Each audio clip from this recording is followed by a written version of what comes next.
voir le lever du soleil, le petit brouillard sur le lac. Je peux prendre une photo à tous les matins, même si c'est le même lac. La Mauricie, c'est une région qui est limitrophe d'à peu près toutes les régions du Québec. Pas bien loin au nord d'ici, on va toucher à la baie James, on va toucher au Saguenay-Lac-Saint-Jean, on va jusqu'au lac Saint-Pierre, on touche aux Hautes-Laurentides, on touche même à l'Outaouais. Fait qu'en Mauricie, écoute, c'est 33 000 km² de territoire.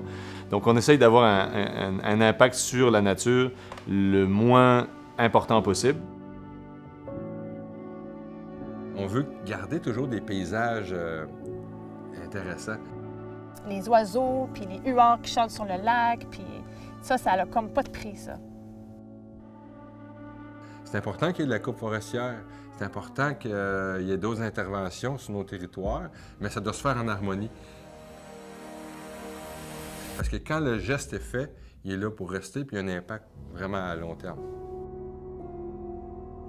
Les coupes forestières, nous, en tant que pourvoyeurs, bien, on va calculer ça. Ça arrive à peu près au même niveau que l'impôt, comme un mal nécessaire. L'aménagement d'un territoire, c'est une gestion d'habitat. Ce qui est important dans la gestion de la ressource, c'est d'assurer la pérennité. Donc, on veut qu'il y ait des interventions, mais ça doit se faire en harmonie. Quand c'est bien coupé, c'est parfait. C'est bénéfique. Puis, je pense qu'il n'y a pas un pourvoyeur qui serait contre les coupes. L'industrie forestière a une mission de les récolter du bois à court terme. Puis nous, notre mission, c'est à long terme. On veut assurer la pérennité de la ressource forestière, la ressource faunique. Un permis de pourvoirie est octroyé à une entreprise quand le ministère considère que c'est le meilleur individu ou la meilleure entreprise pour gérer la ressource faunique et halieutique sur un territoire.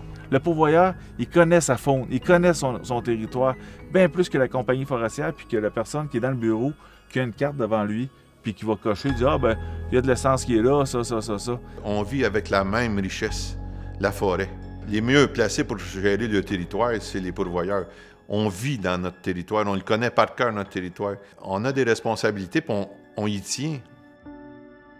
L'important, c'est d'avoir une écoute du domaine forestier. Donc, on aime que l'industrie vienne récolter du bois, mais pas tout d'un coup. Quand c'est trop coupé, bien, le paysage en souffre, tout en souffre. Parce que la qualité de nos plans d'eau est directement liée à l'aménagement en périphérie. Donc, s'il y a des interventions trop massives qui sont faites, ça peut avoir un impact direct là, pour plusieurs années sur la qualité de la ressource, la gestion de nos lacs. On n'est plus dans le débat de dire la foresterie rapporte tant, puis le domaine de la pourvoirie peut rapporter tant.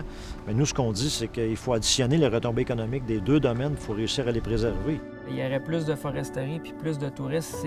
Les deux ensemble, ça fait plus qu'un de son bord puis l'autre de son bord.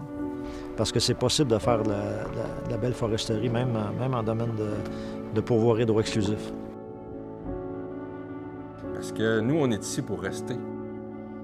L'industrie est là de passage.